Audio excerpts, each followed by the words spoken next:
Bom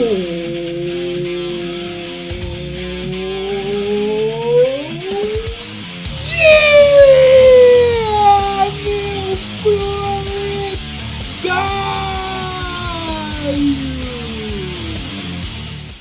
E aí, gente, tudo bem com vocês? Espero que sim, por aqui tudo bem. E estamos mais uma vez sozinhos, só eu e você aqui, nesse bate-papo semanal para mais algumas notícias da semana que passou. E mais uma vez sozinho, mais uma vez Forever Alone aqui, sem Werneck, que teve uns probleminhas técnicos e infelizmente não pôde participar. Mas vamos lá, porque a gente não pode parar, até porque, desculpa, tá? Vou pedindo antecipadamente, mas as notícias não são das melhores, não. Semana passada tava ruim e essa não melhorou em basicamente nada. Tá, então assim, vamos começar sem mais delongas com essa daqui, ó. Bolsonaro provocou calote bilionário na Caixa para tentar vencer as eleições de insight. Com a ajuda de Pedro Guimarães, ex-presidente do banco, Bolsonaro liberou a torneira para empréstimos sem garantia de que o dinheiro voltará. E olha, eu vou ler uns pedacinhos aqui para dar uma situada em quem não estava sabendo. De acordo com a publicação, ao abrir duas linhas de crédito para a população negativada e para beneficiários do Auxílio Brasil, Bolsonaro, com o aval do ex-presidente da Caixa, Pedro Guimarães, não garantiu modos para que o dinheiro retornasse ao banco. Na prática, o que se vê atualmente é a alta inadimplência. Na primeira linha de calote, Bolsonaro permitiu que negativados pudessem ter acesso a empréstimos em março de 2022. O programa ganhou o nome de Sim Digital e 3 bilhões de reais foram liberados aos eleitores. A inadimplência no programa, porém, chegou a 80% nesse ano, segundo dados da reportagem. Ou seja, a cada R$1.000 emprestado, 800 não foram pagos. Por manobra do governo, parte do rombo será coberto pelo FGTS. Estima-se que seja necessário usar 1,8 bilhão de reais dos recursos do fundo e ainda outros 600 milhões que tenham que ser completados pela própria Caixa. Tá? A liberação de créditos, mostra a reportagem, só foi interrompida após denúncias de assédio sexual praticado pelo presidente da Caixa na época, que é do Pedro Guimarães. Sem o ex-presidente no comando, sem o Pedro Guimarães no comando, os técnicos da Caixa interromperam a liberação dos empréstimos para os negativados, já que a inadimplência chegava a 80%, como foi dito. Outra medida adotada pela gestão anterior, Bolsonaro, permitiu que os empréstimos consignados fossem feitos via Auxílio Brasil. Tá? 7,6 bilhões de reais foram liberados aos beneficiários. Mas, com o avanço no pente fino para identificar irregularidades dentro do Auxílio Brasil, o que aconteceu? 100 mil devedores foram excluídos do programa. Logo, o pagamento das parcelas do consignado se tornou algo incerto. Tá? De acordo com o site, as medidas impostas por Bolsonaro custaram a queima de reservas da Caixa. No último trimestre de 2022, informa a publicação, o índice de liquidez de curto prazo chegou a 162 bilhões de reais, 70 bilhões a menos do que o ano anterior. Então, assim, valeu tudo para tentar ser eleito. Valeu bloquear a estrada no Nordeste para o eleitor não poder votar. Valeu injetar dinheiro tirando do FGTS, tirando da Caixa, tirando de onde podia tirar, e ainda assim não deu certo. Né? Tá aí mais um entre tantos. Mais um caso isolado do bolsonarismo entre tantos, né? Vamos passar aqui para a próxima, porque eu não quero perder muito tempo nessa notícia, que não é novidade para ninguém que o bicho tentou quebrar o país e sucatear o que podia de sistema de estrutura que a gente tinha. Então, assim, eu acho que não tem pra que a gente ficar perdendo muito tempo nisso, a não ser que saia algum tipo de investigação ligada e que possa prejudiciar e quem sabe levar a gente à tão sonhada prisão do Bozo.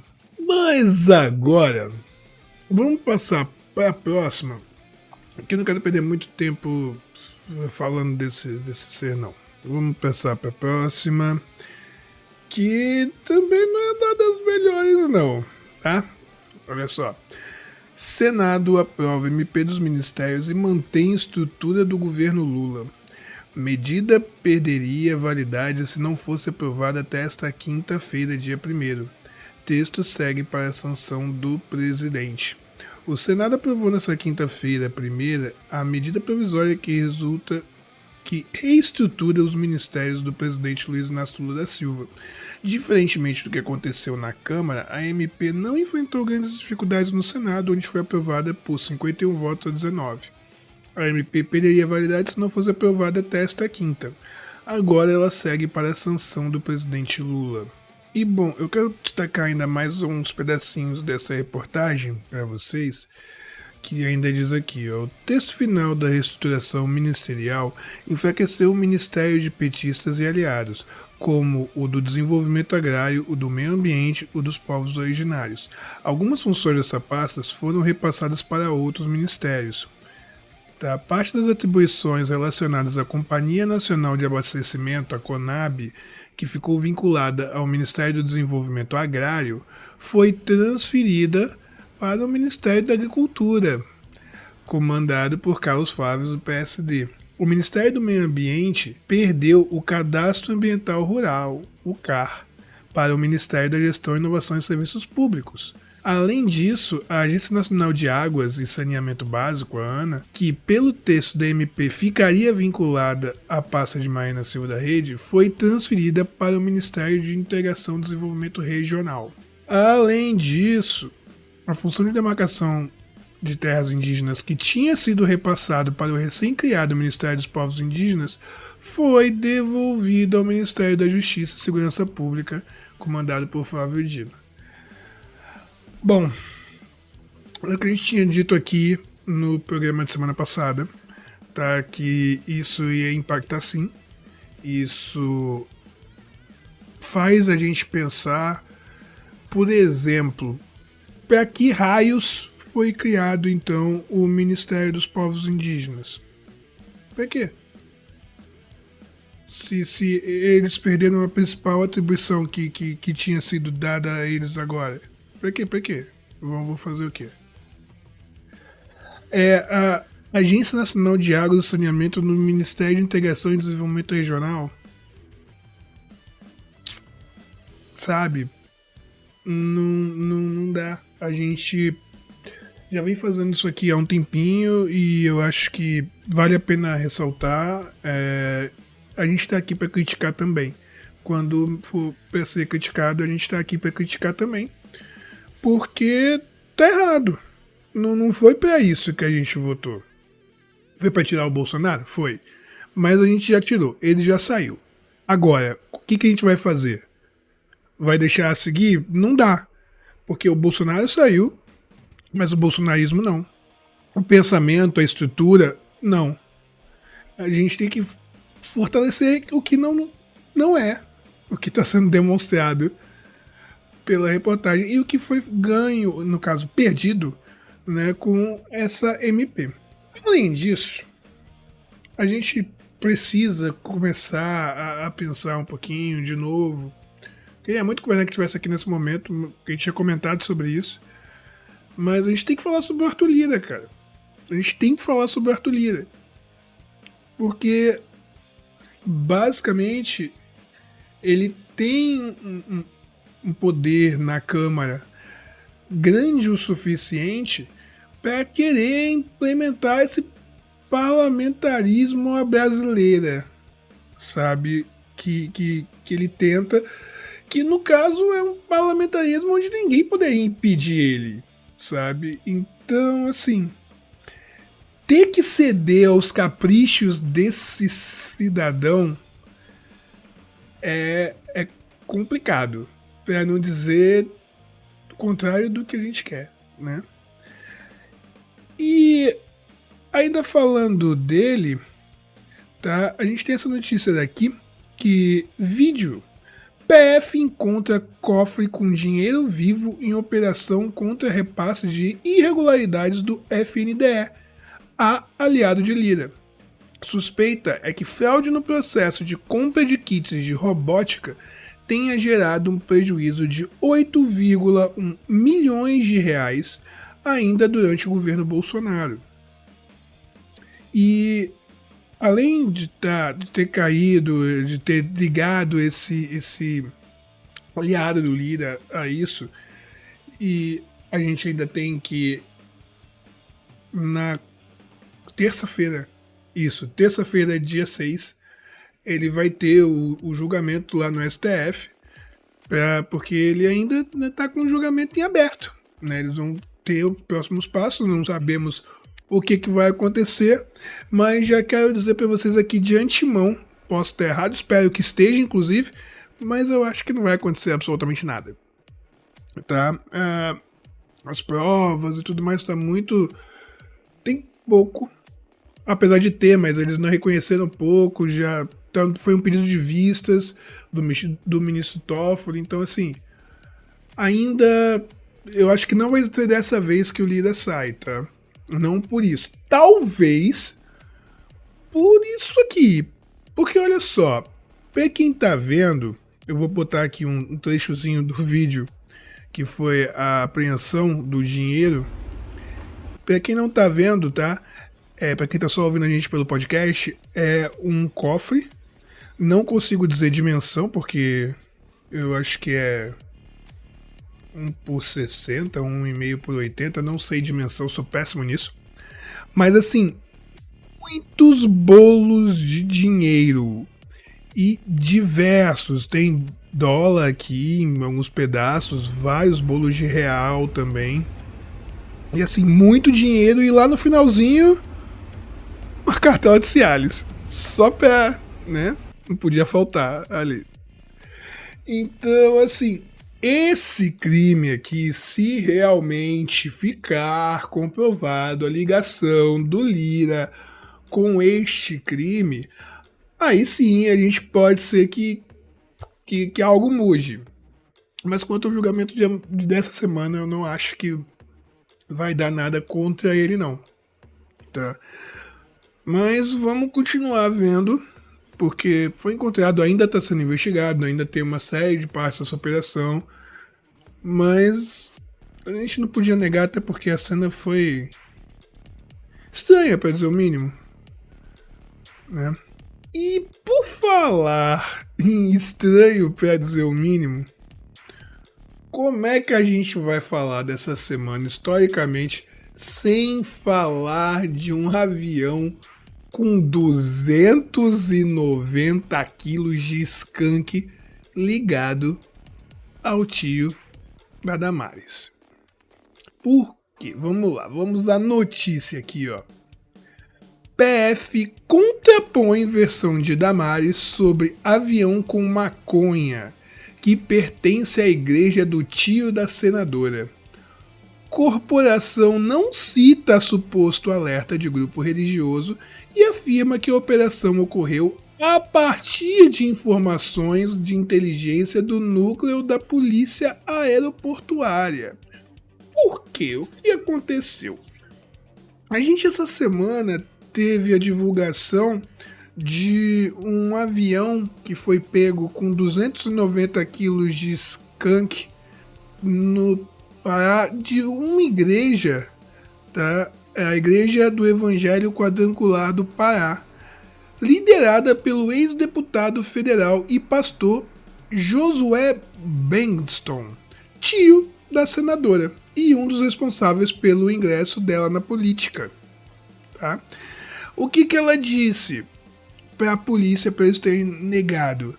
Né? No texto enviado à jornalista, após o caso vir à tona, Damares Alves confirmou que o ex-deputado federal Josué Bengston é o seu tio e pontuou que tomou conhecimento sobre a operação através da imprensa. Já nessa segunda-feira, a senadora frisou que, entrou em contato com a família e foi informada de que a denúncia à Polícia Federal sobre uma carga suspeita carregada na aeronave foi realizada pelos responsáveis pelo avião, ou seja, pela própria igreja. E, bom, de acordo com a PF, soube-se que havia um carregamento de entorpecentes com plano de voo a Petrolina, em Pernambuco. Minutos antes da decolagem prevista para as 7h30 da manhã, o responsável pela droga foi abordado enquanto caminhava do pátio à aeronave, relatou a corporação. A droga ocupava todo o espaço que sobrava na aeronave, além dos assentos para um passageiro e o piloto. O forte odor indicava que o avião já estava carregado havia horas, no aguardo da decolagem, descreve ainda a nota na Polícia Federal. Bom, o lance é, Damares que avisou, que não sabia, que não sei o que, e boa polícia disse que não foi isso não, tá? E a gente tem 1 milhão de piadas, 1 milhão de coisas que eu podia estar falando agora sobre a explicação real do Jesus na goiabeira, entre outras diversas princesas do Marajó, sabe? Então, assim, tem muita coisa que a gente podia fazer de piada sobre isso, mas é um assunto sério. Então, assim, vamos ver como é que vão sair as investigações. E, cara, o tio da Damares cair por conta de tráfico de drogas.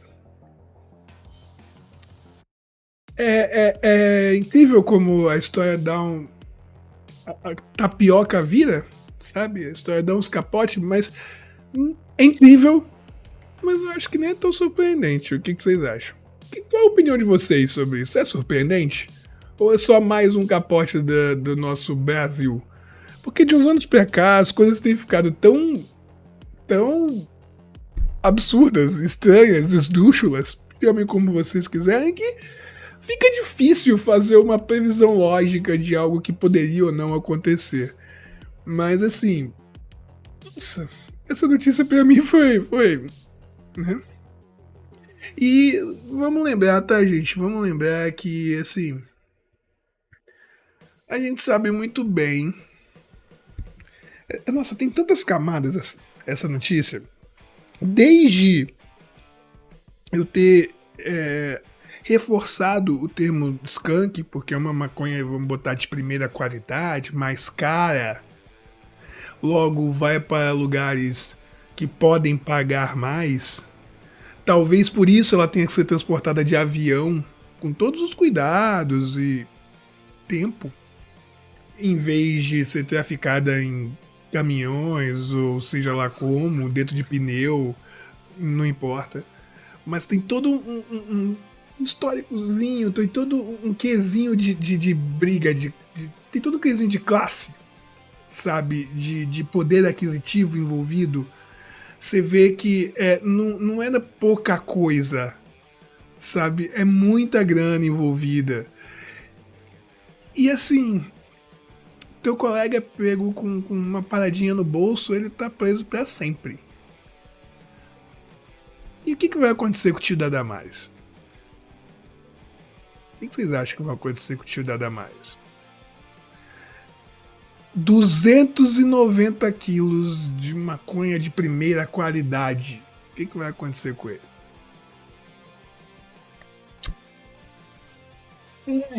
Mas vamos lá que a semana não acabou. E olha, ainda tem coisa, porque lembra que a gente falou que abriram a CPI, a CPMI e a gente vai comentar alguma coisa sobre elas? Então, agora vamos começar comentando da CPI do MST.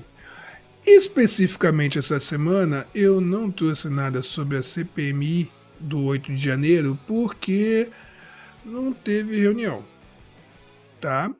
Mas da CPI teve, e eu quero botar esse videozinho aqui, que eu acho que ele dá uma descrevida bem no que aconteceu. Pra quem não tá sabendo, quem foi para ser ouvido essa semana foi o Caiado, tá? Que era ex-governador do Goiás. E Caiado ataca MST durante CPI e Sâmia reage. Seu tio está na lista suja. Como assim? Vamos ver o vídeo. E aí eu explico direitinho pra vocês. Ele fez uma série de ilações, acusações, nenhuma delas com nenhuma prova, e falou muito a respeito da sua própria biografia e trajetória, mas omitiu ou se esqueceu de trazer alguns fatos que são muito relevantes para a sociedade brasileira e para essa CPI. Ele acusou o Movimento Sem Terra de ter relações com narcotraficantes, porém, esqueceu de dizer que tem relações íntimas com o senhor Alexandre Medley, que foi um dos principais doadores da sua campanha, e que no ano de 2000 foi indiciado na CPI do narcotráfico após ser flagrado operando refino de cocaína. A CPI, que aconteceu nesse Congresso Nacional. E aí ele vai lá e acusa o MST de ser o narcotraficante.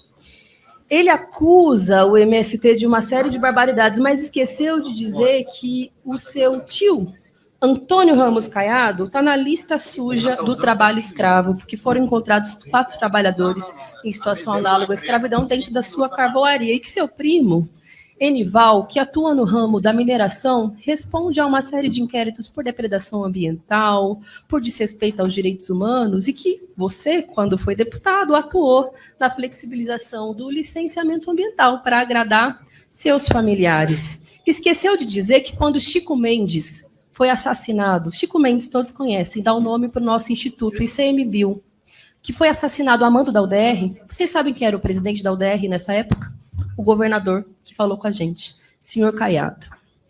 Um estudo da ONU, senhor governador, mostra que Goiânia é a cidade com a maior concentração de renda da América Latina. No estudo Habitat na América Latina. 1,7 milhões.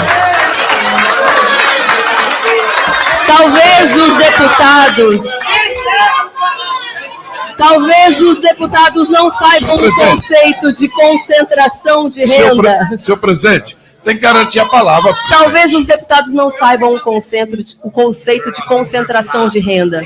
Significa que poucos têm muito dinheiro e muitos não têm quase nada de dinheiro. Isso significa desigualdade social, injustiça. E é contra isso que os movimentos sociais e a esquerda e o marxismo, que o senhor tanto diz odiar, combate. E é por isso que existem os movimentos sociais. Porque há sujeitos que são filhos, netos, irmãos e familiares de latifundiários que executam trabalho escravo, que desrespeitam o meio ambiente, que são chefes de facções, de milícias rurais, que assassinam lideranças como Chico Mendes, que enchem a boca para falar mal de um trabalhador que entra no movimento social para lutar por reforma agrária, que o senhor diz que conhece as leis, mas desconhece a Constituição. No artigo 5º, no artigo 188 e no artigo 189. Reforma agrária de terra devoluta, que inclusive Goiás é o campeão. Obrigada. Podia ter dormido sem essa, hein, Caiado? Eu fiz questão de deixar todo o discurso da Sâmia, eu vou parar aqui porque o dele a gente já vai ver já já. Basicamente, em resumo, o que foi esse dia da CPI? Foi o Ronaldo Caiado falando um monte de merda e dando chilique no final. Em resumo, resumão mesmo, foi isso. Tá? Esse eu não tive o desprazer de acompanhar ao vivo, vi depois o programa todo e olha, graças a Deus ele terminou no meio, porque caralho, que coisa porre, que coisa chata.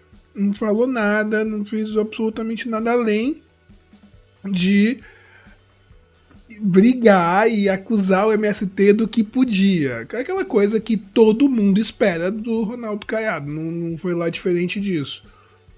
Porém, eu deixei esse discurso da Sâmia aqui porque eu achei sim uma ideia muito boa, tá? De que, porra, já que tá rolando, já que tá tendo esse negócio todo, vamos expor também quem é o senhor Ronaldo Caiado. Sabe? Onde é que ele se encontra? Por quem é ele para estar falando alguma coisa do MST? Sabe, eu acho que isso é importante. E não foi só ele que foi que teve esse embate, né? Não foi só a Sâmia que teve esse embate com ele também brigou com um outro senador do PT. E aqui eu vou deixar uma falazinha dele, tá? Aqui, Caiado bate boca com petista na CPI do MST. Não sou da sua laia. E aqui vamos ver, para vocês verem o nível e por que a reunião acabou mais cedo. Respeito. Eu sou um homem que tenho aqui, tá bem, eu exijo de Vossa Excelência respeito, tá bom? Respeito. Eu nunca lhe dirigi Vossa Excelência de maneira desairosa, tá bom? Nunca defendi Vossa Excelência de maneira... Vossa Excelência, calado que eu estou falando agora, viu? O tempo é meu. Calado que eu estou falando agora, viu? É calado aqui porque eu estou falando agora, tá bom? Viu? Então você sabe que eu estou lhe respondendo, deputado, tá bom? E você quer ter ligação com o Carlinhos Cachoeira, é você, tá bom? É você, viu? Tá bom? É você que não tem argumento para poder discutir. Rapaz, deputados, de ser bobo, deputados, capaz, vamos respeitar a fala. Rapaz, você não tem argumento nenhum. Você não vem para o debate do MST, você desviou o foco, porque você não tem argumento. Você vai discutir outro tema, porque o tema que eu fui convidado para debater foi sobre o MST. Você veio para a pessoa física, você fez aqui com ilações, calúnias e mentiras, tá certo? E Vossa Excelência não tem direito de se dirigir aqui a mim, não, tá bom? Tá certo? Carlinhos Cachoeira é a relação sua, tá certo? Financiava era o PT de Goiás, tá bom? Viu? Me respeita. Nunca tive ligação com bandido, tá bom? Nunca tive ligação com bandido, tá bem? Ah, onde é que tá? Não existe a imprensa, não. É mentira. Mentira. Você é um mentiroso. Mentiroso, tá bom? Deputados. Tá certo, tá bom. Você não vem gritar aqui que não resolve, não. Mentiroso, tá bom? Deputados. Outra coisa, não venha dizer aqui, tá certo? Calma. Olha aí. Calma. Tá certo, Paulo? Deputados. Você aqui não tem moral para se dirigir a mim, tá bom? Você não tem moral para vir dizer, não entre no CPF da pessoa, tá bom? Não entre. Você não me conhece, não sou da sua laia e não participo das suas bandalheiras. Tá bom? Viu? Ok. Viu? Rapaz, vamos lá. Bom, tá certo. Atenção. Eu vou ficar blindado porque eu derrubei as facções suas. A bandidagem, que eu derrubei a bandidagem toda. Por isso que eu ando blindado. Porque quem anda com carro livre no município e no seu estado é porque é conivente com a bandalheira. Tá bom? Está encerrada a sessão.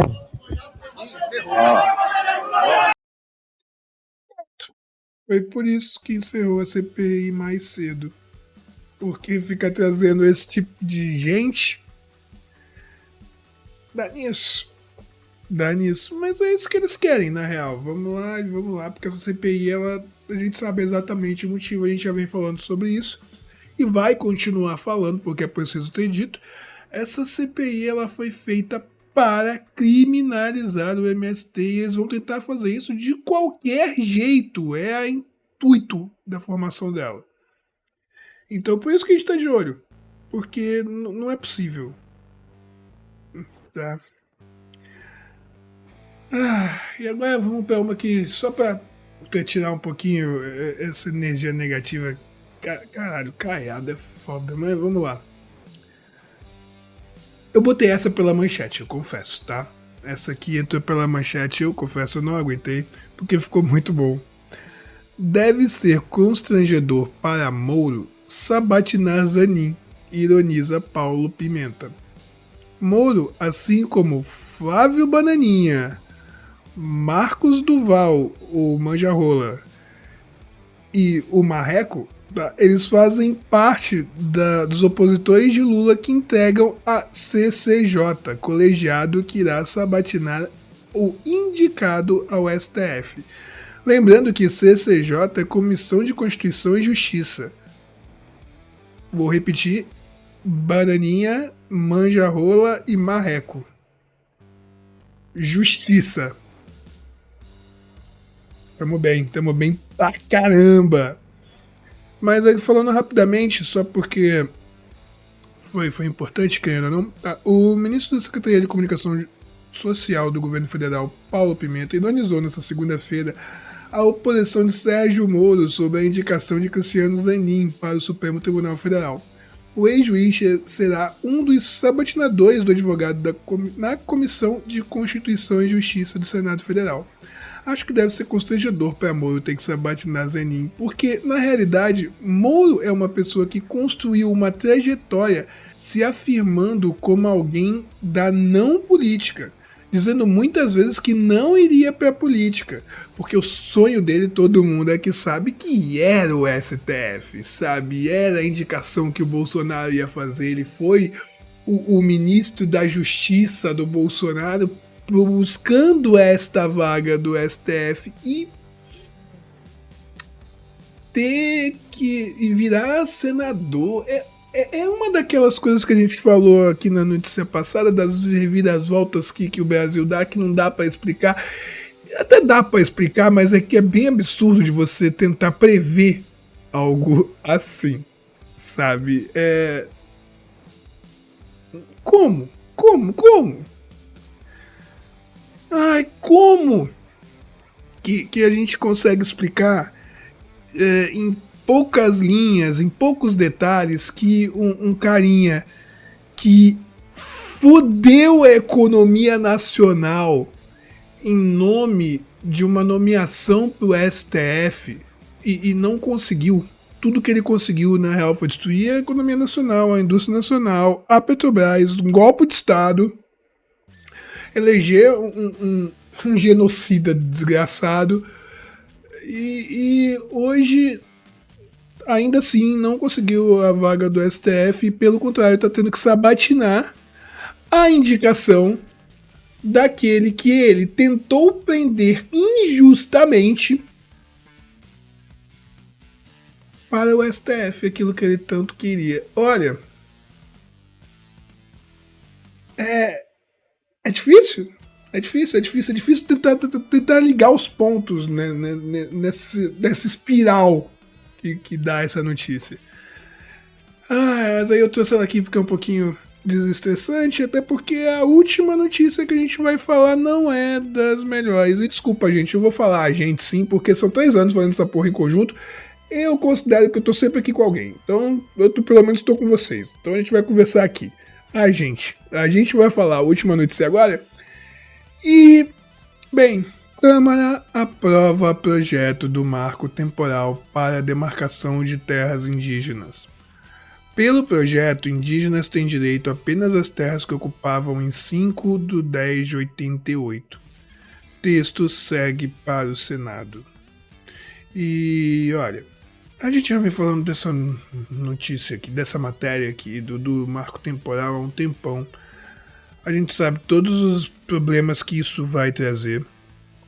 O que resta pra gente ainda é tentar torcer para que o Senado vete, coisa que não acredito que vai acontecer.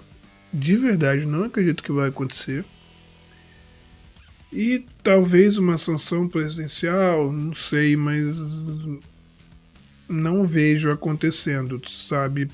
Por mais que seja chato pra caralho falar isso, eu não vejo acontecendo. Eu acho que a gente vai ter problemas sim.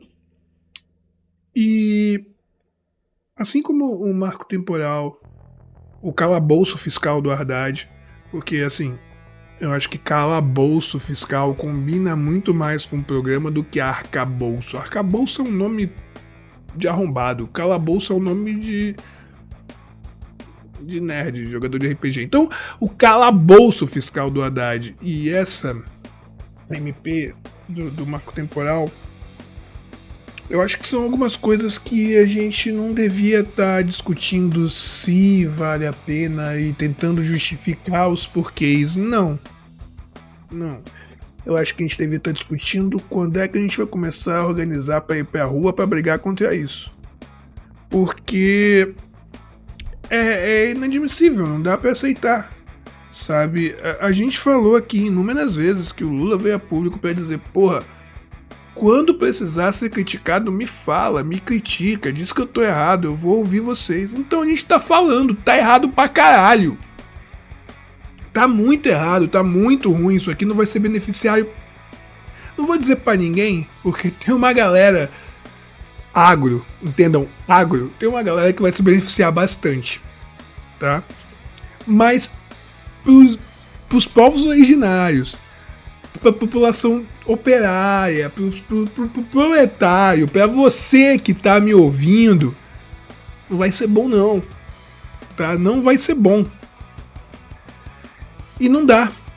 A gente tem que se organizar para quando é que a gente vai começar a ir para as ruas. Eu sei, a gente sabe o que os últimos anos fizeram com as organizações sindicais. A gente sabe o enfraquecimento que rolou, a gente sabe se o antipetismo já foi terrível para a esquerda no geral. Essa parte dos sindicatos ajudou a isso e foi construído diretamente junto com o antipetismo e outras coisas. Então, nessa hora a gente está precisando e está fazendo falta. Tá? Sinceramente, eu acho que já passou da hora da gente voltar para a rua e começar a fazer protesto sim, e não ficar dizendo, ai, deixa o homem trabalhar, ai, não, porque ele tá começando agora. Todo mundo sabe, ele tá começando agora, eu gosto dele pra caralho, eu votei nele e não me arrependo em momento nenhum. Porém, não é porque eu votei nele que eu tenho que engolir tudo que ele acha que tá certo. A gente discorda pesado nesse momento. Tá? Então, não dá. Não dá pra simplesmente aceitar e dizer que tá tudo bem. Ah não, porra, de boa. Os índios que não estavam lá antes de 88... Os índios que estavam lá antes de 88 tá de boa. Os que não estavam, se vira. A terra é deles, porra.